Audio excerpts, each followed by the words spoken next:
आज हम खुद से घर पे गुलाब जल बनाने वाले हैं और गुलाब जल बनाने के बाद जो पंखुड़ियाँ बच जाती है उसका भी बहुत ही सुंदर इस्तेमाल बताएंगे। तो चलिए वीडियो को शुरू करते हैं। सबसे पहले आपको चाहिए गुलाब की पंखुड़ियाँ।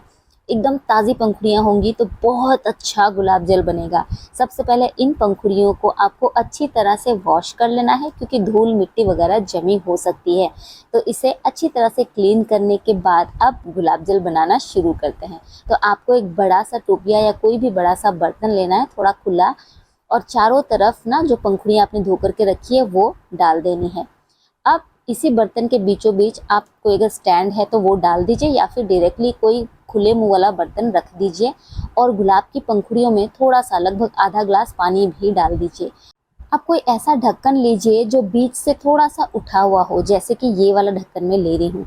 उसे उल्टा करके आप रख दीजिए और अगर इसमें किसी तरह का कोई होल है तो उसे सील कर दीजिए।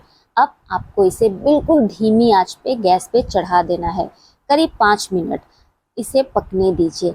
गुलाब की पंखुड़ियों में जितना भी रस था, जितना भी उसके फ्लेवर थे, जो भी गुण थे इसके अंदर, वो सारे भाप बन करके इस ढक्कन में लगेंगे और ढक्कन से बीचों बीच जो ऊंची वाली जगह है ना, वहाँ से होते हुए ये जो बीच में आपने खाली एक बर्तन रखा था उसमें इकट्ठा हो जाएगा। मतलब ये जो भाप इकट्ठा हुई है ना, यही है गुलाब जल। और ये जो बची हुई पंखुड़ियाँ हैं, इसका बहुत ही सुंदर इस्तेमाल आप कर सकते हैं और बहुत सारे फायदे ले सकते हैं। हम थोड़ी देर में देखेंगे कि इसका हम क्या करने वाले हैं।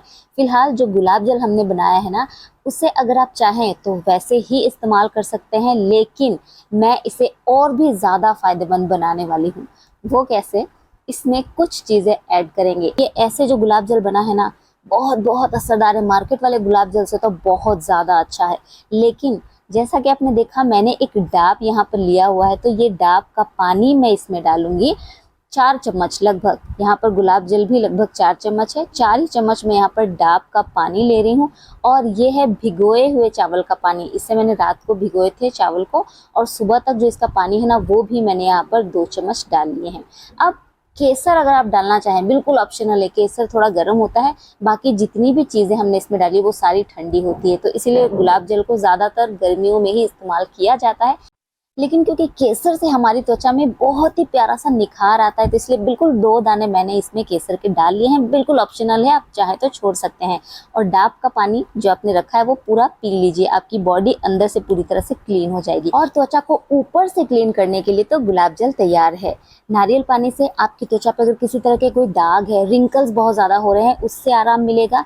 चावल के पानी से आपकी त्वचा मॉइस्चराइज रहेगी और गुलाब जल से आपको पिंपल्स वगैरह होंगे ही नहीं। आपकी त्वचा अंदर से भी और ऊपर से भी पूरी तरह से क्लीन हो जाएगी। अब बचे हुए पंखुड़ियों का हमें क्या करना है वो देख लेते हैं। इन पंखुड़ियों को पानी समेत यूज़ करना है। इसमें डालने हैं 2 से 3 बिल्कुल पके हुए केले। जो चावल हमने भिगो करके रखे थे ना, वो डाल देने हैं पानी समेत। अब इसमें डालेंगे थोड़ा सा कॉफ़ी पाउडर, लगभग आधा चम्मच, वो मिक्स कर देंगे। और अगर नारियल आपके पास है तो 1 टुकड़ा नारियल का डाल लीजिए। अब इसमें हम डालेंगे शहद।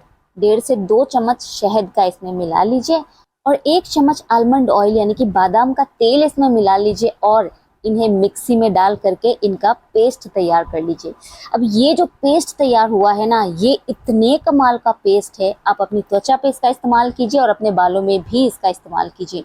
जिन भी चीज़ों का इस्तेमाल हमने ये पेस्ट बनाने के लिए किया है, आपको देखकर ही समझ आ गया होगा कि क्या कमाल की चीज़ें डाली हुई हैं। मतलब क्या देने वाली है आपकी त्वचा को और आपके बालों को।